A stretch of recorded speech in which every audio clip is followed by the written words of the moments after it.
ขณะนี้เจ้าพระคุณสมเด็จองค์ประธานในพิธีเข้ายังพระอุโบสถนะครับเรียนเชิญทุกท่านได้ยืนขึ้นพนมมือ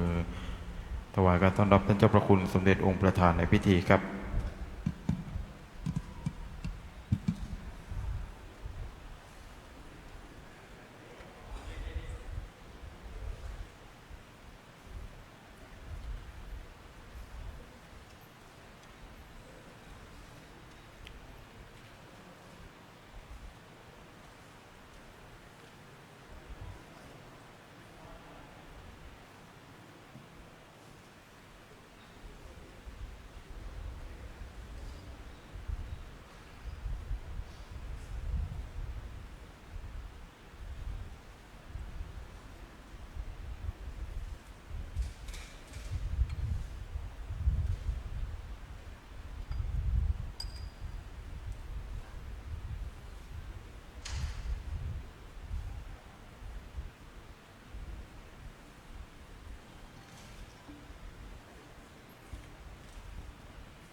สำหรับการจัดพิธีในวันนี้นะคะเป็นการจัดพิธี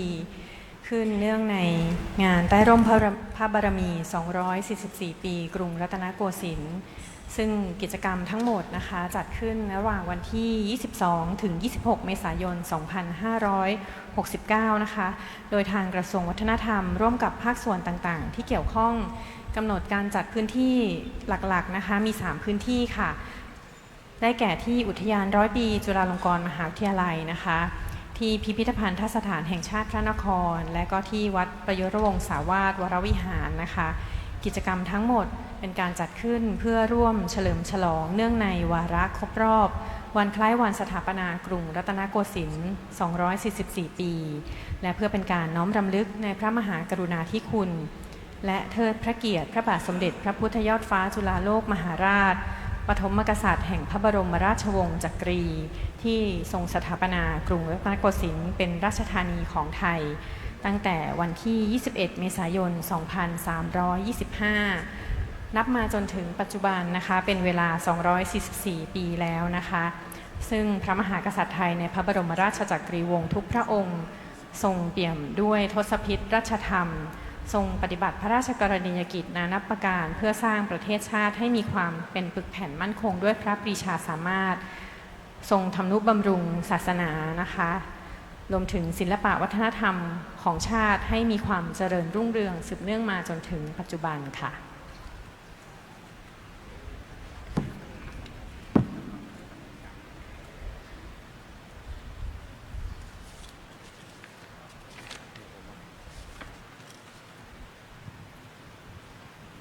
ครับและในกำหนดการในพิธีบำเพ็ญกุศล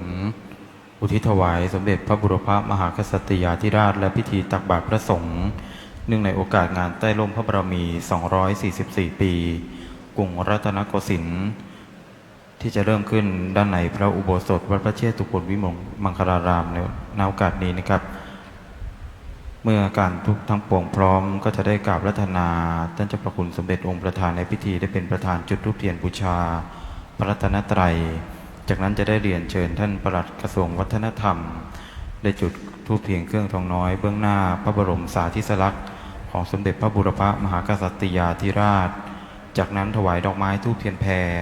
เบื้องหน้าพระบรมฉายาลักษณ์ของพระบาทสมเด็จพระเจ้าอยู่หัวจากนั้นเจ้าหน้าที่จะได้อาราธนาศีลประสงค์ให้ศีลจบแล้วจะได้เรียนเชิญท่านประธานในพิธีได้ทอดพระไตรจำนวน10 ไตรพระสงฆ์ทั้งนั้นสดับพระกรและอนุโมทนาจากนั้นพระสงฆ์จะได้เจริญพระพุทธมนต์ถวายพรพระ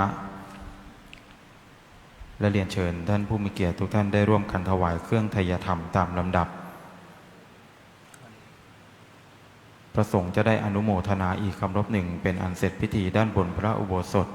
จากนั้นจะได้เรียนเชิญทุกท่านได้ประจำยังโต๊ะตักบาตรจะได้กราบพระธนาประธานในพิธีฝ่ายสงฆ์คณะสงฆ์วัดพระเชตุพนวิมลมังคลารามได้ลงรับบิณฑบาตตามลำดับเป็นอันเสร็จพิธีครับ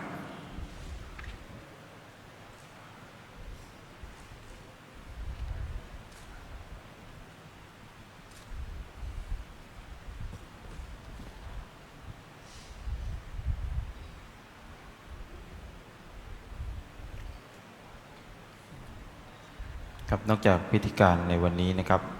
เมื่อวานนี้กรมการศาสนากระทรวงวัฒนธรรมร่วมกับจุฬาลงกรณ์มหาวิทยาลัยได้จัดพิธีบวงสรวงเทพเทวดาและอดีตสมเด็จพระบุรพมหากษัตริยาธิราชนะครับณจุฬาลงกรณ์มหาวิทยาลัยเพื่อเสริมสร้างความเป็นสิริมงคลและถือว่าเป็นการเริ่มการจัดงานใต้ร่มพระบารมี244ปีกรุงรัตนโกสินทร์ครับ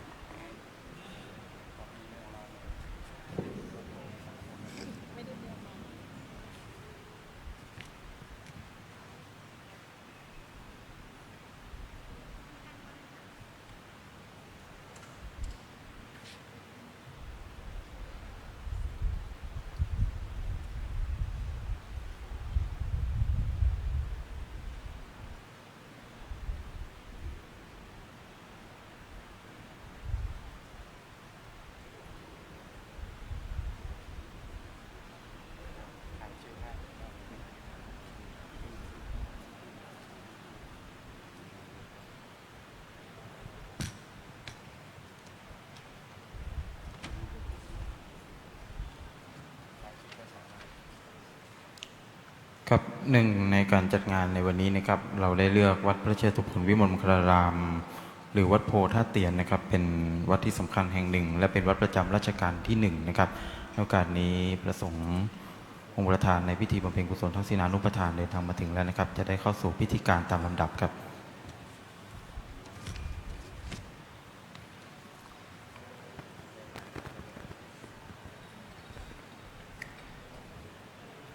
กราบนมัสการและเจ้าประคุณสมเด็จพระมหาธีราจารย์เจ้าคณะใหญ่หนเหนือเจ้าวาดวัดพระเชตุพนวิมลมังคลารามประธานในพิธีฝ่ายสงฆ์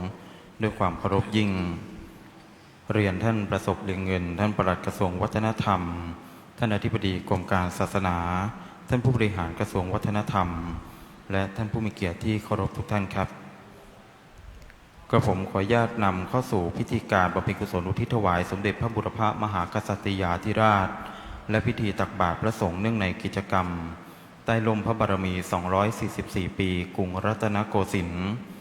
โอกาสนี้ขอเมตตาท่านเจ้าประคุณสมเด็จองค์ประธานในพิธีได้เป็นประธานจุดธูปเทียนบูชาพระรัตนตรัย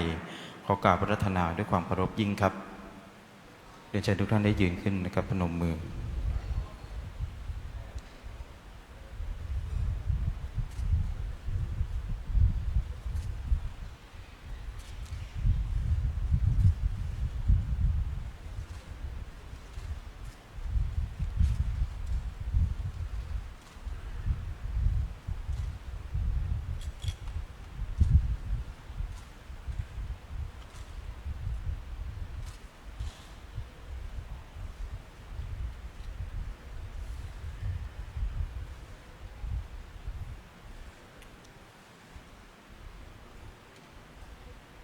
จากนั้นขออนุญาตเรียนเชิญท่านปลัดกระทรวงวัฒนธรรมได้เป็นประธานจุดเครื่องทองน้อยเบื้องหน้าพระบรมสารีริกลักษณ์สมเด็จพระบูรพมหากษัตริยาธิราชขออนุญาตเรียนเชิญครับ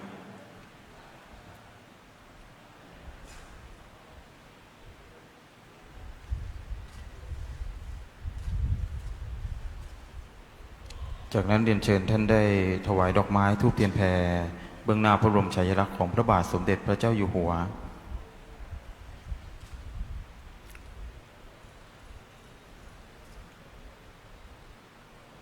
และถวายสักการะองค์ประธานในพิธีฝ่ายสงฆ์ครับ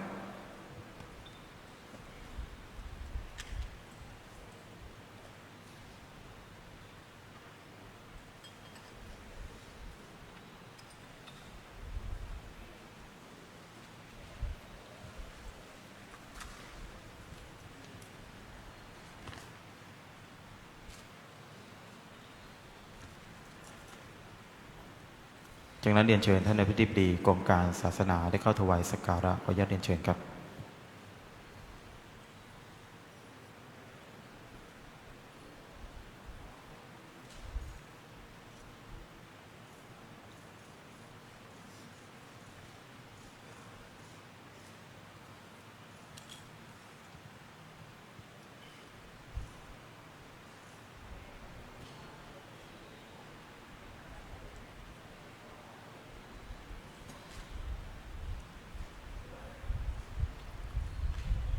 มะยังพันเตวิสุงวิสุงรักนัฏฐายะ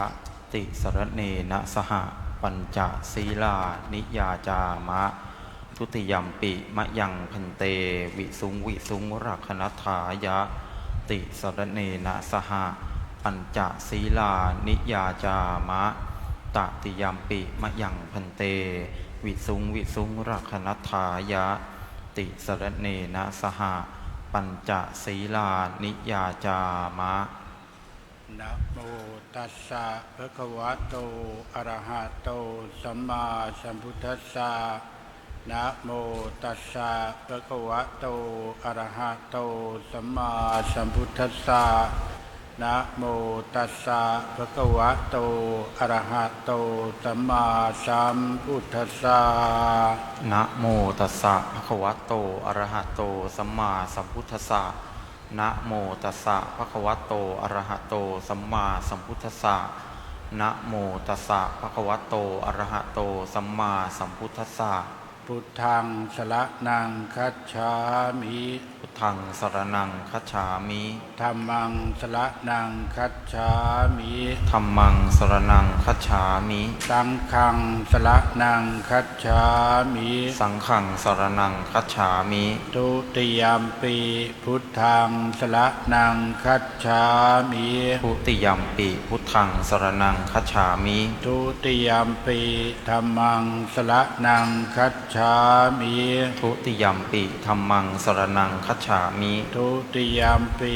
สังฆังสรณังคัจฉามิทุติยัมปิสังฆังสรณังคัจฉามิตติยัมปีพุทธังสรณังคัจฉามิตติยัมปิพุทธังสรณังคัจฉามิตติยัมปีธัมมังสรณังคัจฉามิตติยัมปิธัมมังสรณังคัจฉามิตติยัมปีสังฆังสรณังคัจฉามิตติยัมปิสังฆังสรณังคัจฉามิปานาติปาตาเวรมณีติขาปะทังสมาธิยามิปานาติปาตาเวรมณีสิกขาปะทังสมาธิยามิอะทินนาทานาเวรมณีติขาปะทังสมาธิยามิอะทินนาทานาเวรมณีสิกขาปะทังสมาธิยามิกาเมสุมิชาจาราเวรมณีติขาปะทังสมาธิยามิ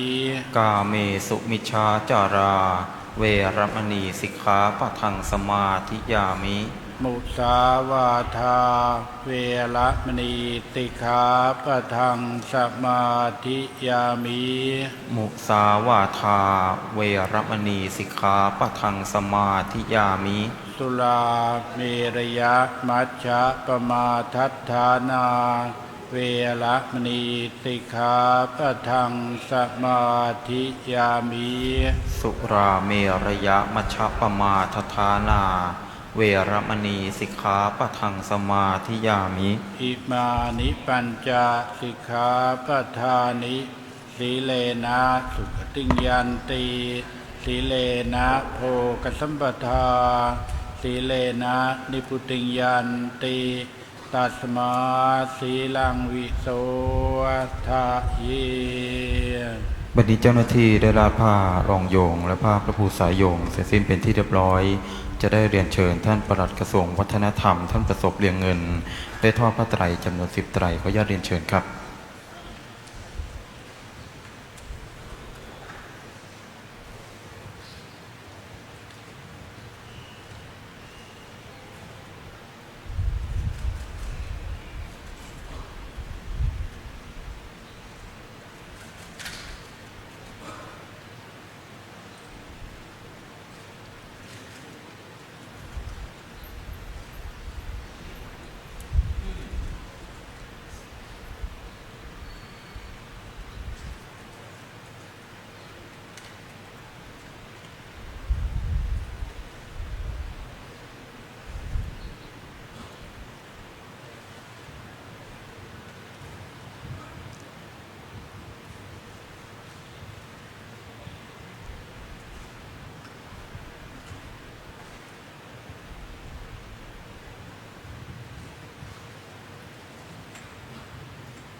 จากนี้พระสงฆ์ทั้งนั้นจะได้สดับปกรณ์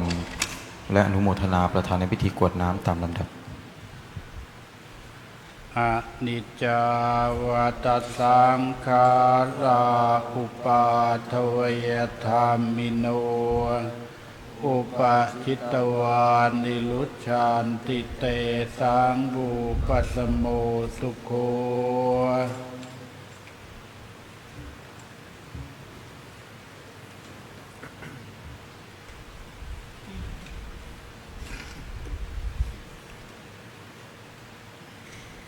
ยะถาวาริวหาปุราปริปุเรนติสาคลัง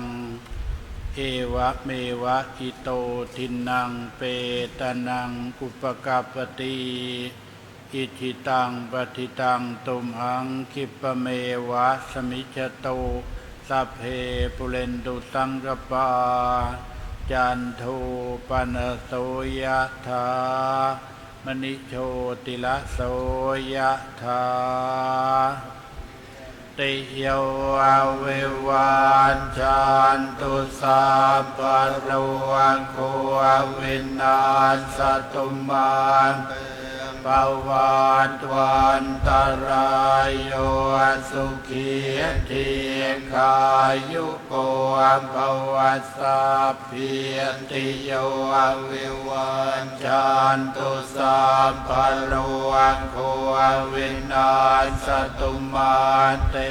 ภวันตวันตรายโยสุขีทีขายุโกภวสัพพิโอคาปตาปัจจาวิเตนะอาปตาสุเมอุททักขินาทินาอัตโถปัญจภริวปัตตวกตังอนันนุตตาปิยังเอตังอนุวัสสรังมาโจอริยธรรมเมทิตวันโรอิเทวนังปสังสันติเปจะสักเกปโมทัตติติอาญานจักโขทักขินาทินาสังฆามิสุปฏิติตาทีกราตังอิตายาสถานโสอุปกาปฏิโสยาติธรรมโมจะยังนิทัสสิโตเปตานปุชาจักตาอุลาราภรัญจะเพียงควรมโนปทินนางตุมเพอิปุญญังปสุตังอนัปปการติรัตนาตยานุภาเวนรัตนาตยเตจะสาธุกโลทพยาเวลาโสกาสัตตุจุปัตถวาอเนกาอันตรายาปิวินาสันตุอัสเสสตวชัยเสติธนังลาพังโสติภาคยังสุขังพรังสิริอายุจวันโนจะโพคังวุติจยสวาสตวาสาจะอายุจะเทียวเศรษฐีภวันตุเตภวตุสาพมังครังราคันตุสาพเทวตาสาพพุทธานุภาเวนัสธาโสติภวันตุเตภวตุสาพมังคลังราคันตุสาพเทวตาสาพธรรมานุภาเวนัสธาโสติภวันตุเตภวตุสาพมังคลังราคันตุสาพเทวตาสาพสังฆานุภาเวนัสธาโสติภวันตุเต จากนี้พระสงฆ์ทั้งนั้นจะได้เจริญพระพุทธมนต์ถวายพรพระตามลำดับครับ นะโมตัสสะภะคะวะโตอะระหะโตสัมมาสัมพุทธัส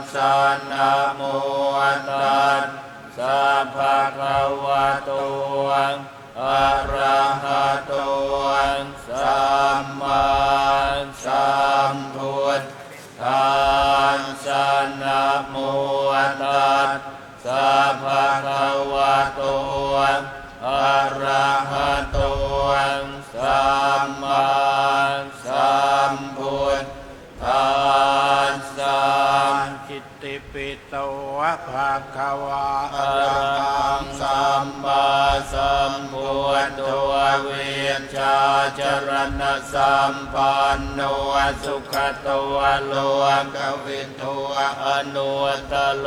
ปุริสธรรมสารติสัทธาเท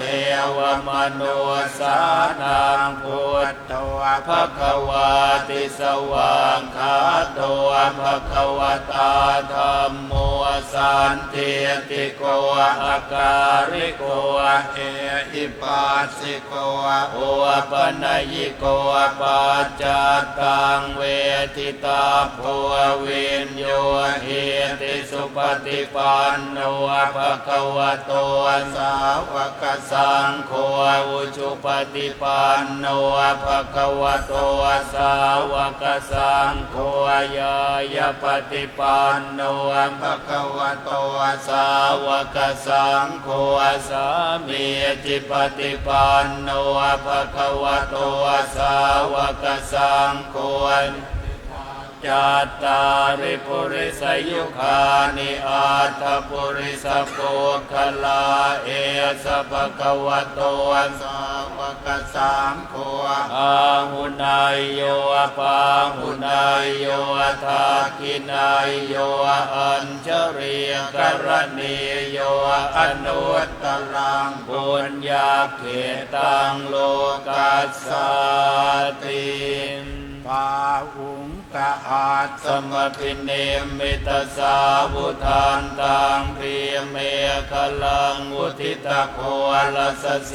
นมารัง ทานา ทิธรรมวิธินาจิตวามุนินโทตันเต จัสสาภวัตุเตชยปังคลานิมาราดิ ดิ เล เลธรรมพิโยจิตสาภลาติงโคลัมปนาลวกมากรรมตาตยาขังขันติสุทันตวิธินาจิตวามุนินโทตันเต ยัสสาภ ภวตุเตชยมังคารานิ นาราคิเลน ขจวลังอติมาตพัวตังทาวากิจากรรมสเนวสุธารุนันตัง เมตตัง บุเสกวิธินาจิตวามุนินโทตันเตจะสาภวตุเตชยมังคารานิ โอเกต ตกากรรมติหานตสุธารุนันตังทาวันติโยชนะปะทังทุลิมาละวันตังเอเทียปิสังกตมโนจิตวามุนินโทตันเตจัสสาภวตุเตชยมังคารานิ กัตวาน กาธมุทลังอิวคาพินิยากินจายทุทวจนังชนะกายมาเกสันเตนะโสมวิธินาจิตวามุนินโทตันเตจะสาภวตุเตชยมังคลานิ สัจจัง วิหายมติสาจกวาทะเกตุงวาทาพิโรปิตมนังอติอันทภูตัง ปัญญา ปะเทียปะจริโตจิตวามุนินโทตันเตจะสาภวตุเตชยมังคารานิ มันโท ปนันทพุชคังวิพุทังมหิติงปุตเตนะเทระพุชเกนะธรรมา ปยานโตอิโต ตัวปเทสวิตินาจิตวามุนินโทตันเตจะสาภวตุเต เดยมังคลานิทุกขา หเทติปุจเกนะสุทันตหัตถังพรหมังวิสุทธิ จุติเมทิปกาพิธานังญาณาคเทนวิทินาจิตวามุนินโทตันเตจัสสาภวตุเตชยมังคารานิตาภิพุทธชยมังคลอัตถคาทายโยวาจโนทินติเนสรเตมตันติตวานเนกวิวิธานิจุปัตถวานิโมขังสุขังอธิกมายนโรสปัญโยมหาการุณิโกนาโทหิตายาสาภปานินังปุเรตวาปารมีสัพพะปันโทสัมโพธิโมตตมังเอเตนะสัจวาเชนะโหตุเตชยมังครังชยันโตโพธิยามุเลสักยานังดันทิวัฒโนเอวังตวังวิจโยหัวหิจยาสุจยมังคะเลอปราชิตปัลลังเกสีเสปทวิโปคะเลอภิเสเกสาปพุทธานังอังคปัตโตปโมทติสุนาคาตังสุมังครังสุปาภาตังทิตังสุขันโดสุโมหัวโตจะสุเยทังพรหมจาริสุปทักขินังกัมมังวาจากัมมังปทักขินังปทักขินังมโนกัมมังปณิติเตปทักขินาปทักขินานิกตวานรพันตาเทปทักขิเนภวตุสาปมังคลังลังคันตุสาปเทวตาสัพพพุทธานุภาเวนัสสทาสวัสดีภวันตุเตภวันตุสาพมังคลังราคันตุสาพเทวตาสัพพมานุภาเวนัสสทาสวัสดีภวันตุเตภวันตุสาพมังคลังราคันตุสาพเทวตาสัพพสังฆานุภาเวนัสสทาโสติภาวันตุเร วันนี้พระสงฆ์ทั้งนั้นได้เจริญพุทธมนต์ถวายพรพระจบลงเป็นที่เรียบร้อยแล้วโอกาสนี้กระผมจะได้ขออนุญาตเรียนเชิญท่านปลัดกระทรวงวัฒนธรรมได้เข้าถวายเครื่องไตรยธรรมแด่เจ้าพระคุณสมเด็จพระมหาธีราจารย์ขออนุญาตเรียนเชิญครับ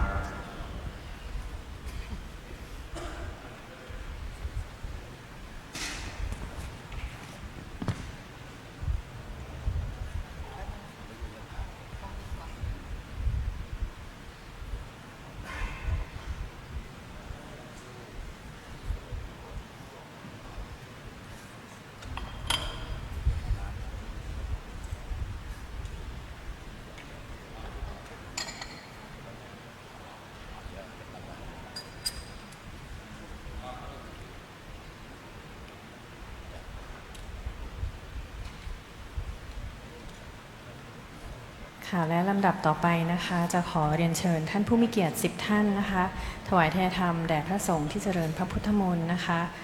พระสงฆ์รูปแรกนะคะเรียนเชิญท่านโชตินรินทร์เกิดสมรองปลัดกระทรวงมหาดไทยพระสงฆ์รูปที่2เรียนเชิญท่านธาริณีแสงสว่างรองปลัดกระทรวงยุติธรรม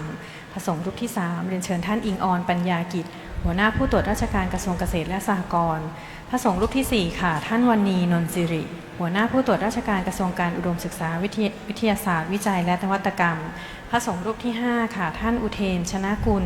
ผู้ตรวจราชการกระทรวงพัฒนาสังคมและความมั่นคงของมนุษย์พระสงฆ์รูปที่6ท่านสยามรัตน์เรืองนามผู้อำนวยการเขตพระนครค่ะพระสงฆ์รูปที่7ค่ะพันตำรวจเอกภาวัฒน์วัฒสุพัฒน์ผู้กำกับสถานีตำรวจนครบาลพระราชวังค่ะพระสงฆ์รูปที่8ท่านสุลีมาสุทธิสัมภัทรนายกพุทธสมาคมแห่งประเทศไทย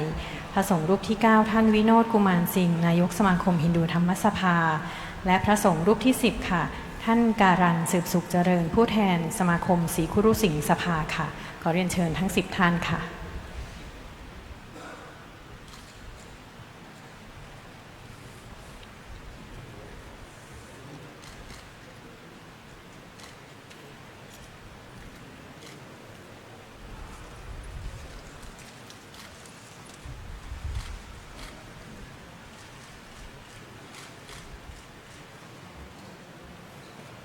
ค่ะขอบพระคุณค่ะเรียนเชิญท่านประจำที่นั่งก่อนนะคะลำดับต่อไปนะคะในชุดที่2นะคะ10ท่านประกอบด้วยท่านชัยพลสุขเอี่ยมอธิบดีกรมการศาสนาท่านโชติกาอัครกิจโสภากุลรองปลัดกระทรวงวัฒนธรรมท่านราณีอิทธรัตน์รองปลัดกระทรวงวัฒนธรรมท่านเพชรรัตน์สายทองหัวหน้าผู้ตรวจกระทรวงวัฒนธรรมท่านมานะสิมมาประธานคณะทำงานรัฐมนตรีว่าการกระทรวงวัฒนธรรมท่านคณิษฐาโชติกาวนิชรองอธิบดีกรมศิลปากรท่านอิสระริ้วตระกูลไพบูลย์รองผู้อำนวยการสำนักงานศิลปวัฒนธรรมร่วมสมัยท่านชริดาสังทองเลขานุการกรมส่งเสริมวัฒนธรรมท่านธนกรศรีสุขใสผู้จัดการกองทุนสื่อปลอดภัยและสร้างสรรค์และท่านพัทรชัยพ่วงแผนผู้อำนวยการสำนักงานอธิการบดีสถาบันบัณฑิตพัฒนาศิลป์ค่ะขอเรียนเชิญทั้ง10ท่านค่ะ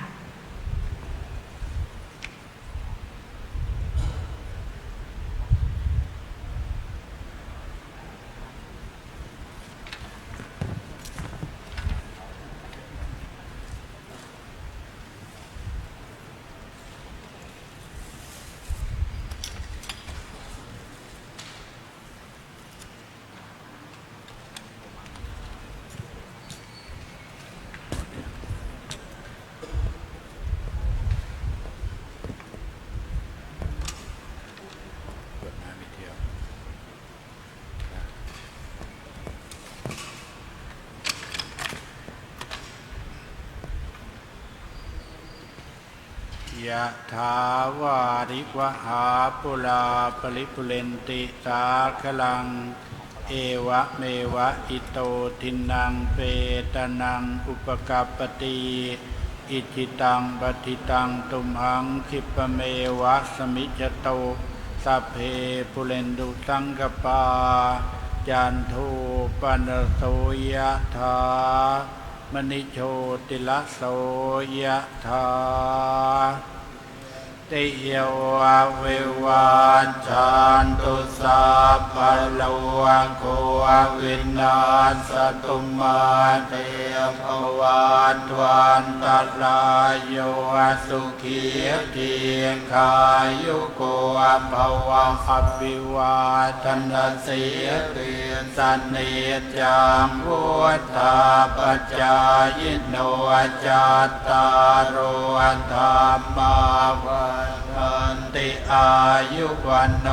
สุขังภะลังยัสมิงปัทเทเสกาเปติวาสัมปันติตชาติโยศีลวันเตถะโพเจตวาสัญญเตภัมมจาริโนยถาทังโพมิใจยปันติโตคัลลมาวสังโตเม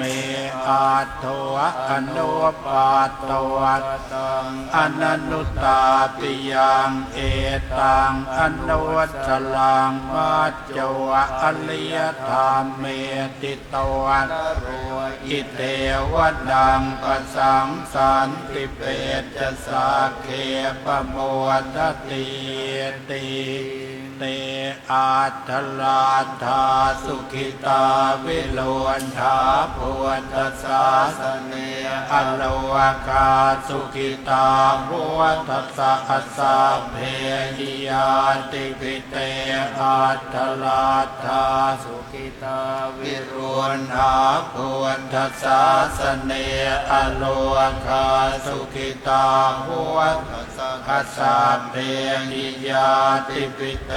อาทลาธาสุขิตาวิโรนธาภวตสาสเน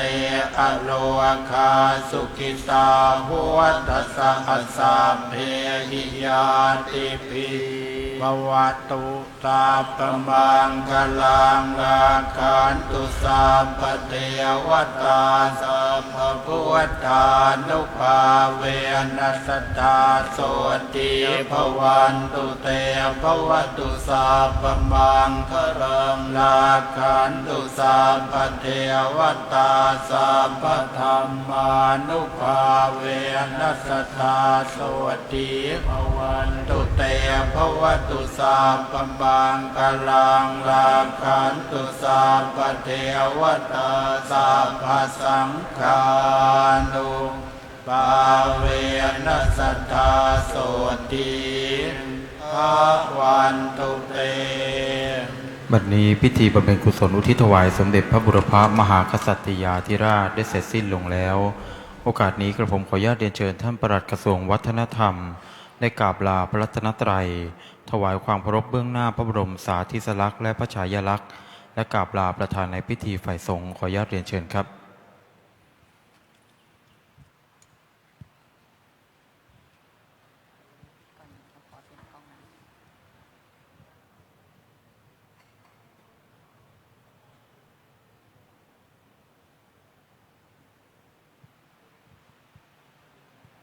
เรียนเชิญทุกท่านยืนขึ้นเพื่อทำความเคารพโดยพร้อมกันนะคะ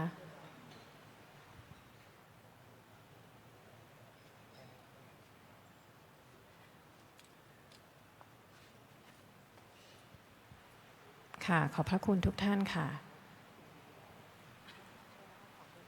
เชิญทุกท่านนั่งลงได้ค่ะก็ลำดับต่อไปนะคะเรียนเชิญท่านปลัด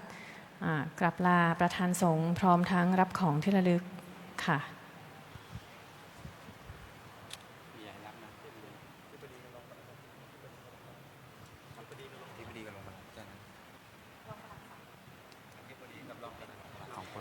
ค่ะเรียนเชิญท่านรองปลัดกระทรวงวัฒนธรรมนะคะทั้งสองท่านนะคะท่านโชติกาอัครกิจโสภากุลและท่านราณีอิทธารัตน์ค่ะรับมอบของที่ระลึกนะคะ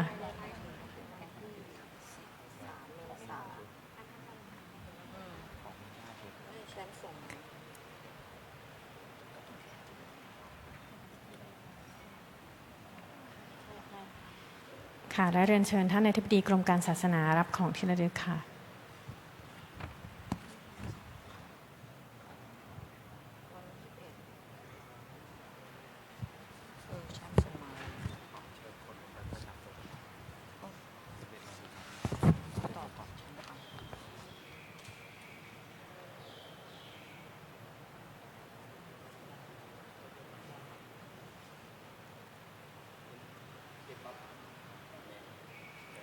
ค่ะวันนี้นะคะสำหรับพิธีการเจริญพระพุทธมนต์นะคะเสร็จสิ้นลงด้วยความเป็นสิริมงคลแล้วนะคะเรียนเชิญทุกท่านนะคะประจำยังโต๊ะตักบาตรนะคะเพื่อที่จะได้ทำพิธีตักบาตรถวายเป็นพระราชกุศลให้แก่พระบุรพมหากษัตริยาธิราชแห่งราชวงศ์จักรีนะคะมีรายชื่อโต๊ะต่าง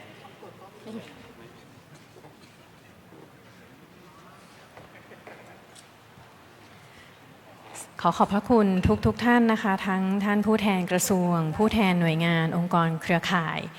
ที่ให้เกียรตินะคะสละเวลามาร่วมในกิจกรรมนะคะก็ขอประชาสัมพันธ์ให้ทุกท่านนะคะเข้าร่วมกิจกรรมใต้ร่มพระบารมี244ปีกรุงรัตนโกสินทร์นะคะระหว่างวันที่22ถึง26เมษายน2569นะคะนอกจากนี้ขอกราบขอบพระคุณในความเมตตาของเจ้าพระคุณสมเด็จพระมหาธิราจารย์เจ้าคณะใหญ่หัวเหนือเจ้าวาดวัดพระเชตุพนวิมลมังคลารามกับองค์ประธานในพิธีฝ่ายสงฆ์พร้อมด้วยคณะสงฆ์วัดพระเชตุพนโดยมีพระเดชพระคุณท่านเจ้าคุณพระเทพวชิรโสพลพระเดชพระคุณท่านเจ้าคุณพระเทพวชิรศรีลาภรณ์พระเดชพระคุณพระเทพวชิรานุสิทธิ์พระเดชพระคุณพระราชปัญญาวชิรากรพระเดชพระคุณพระทักษิณคณิศรพระเดชพระคุณพระอุดรคานารักษ์พระครูอาคมสุนทรพระครูประหลัดสัมพิพัฒน์ธีราจารย์พระครูภาวนาจารย์และพระมหานรินทร์อภิชันโธองค์พระสงฆ์ผู้รับทักษิณานุปทานอุทิศถวายบุรพมหากษัตริยาธิราชครับนอกจากนี้กรมการศาสนาขอกราบขอบพระคุณนะครับท่านประธานในพิธีคือท่านประสบเรียงเงินท่านปลัดกระทรวงวัฒนธรรมท่านรองปลัดกระทรวงวัฒนธรรมท่านคณะผู้บริหารกระทรวงวัฒนธรรมและหน่วยงานที่เกี่ยวข้องโดยมีองค์กรเครือข่ายทางศาสนาต่างๆนะครับขอกราบขอบพระคุณด้วยความเคารพยิ่งครับ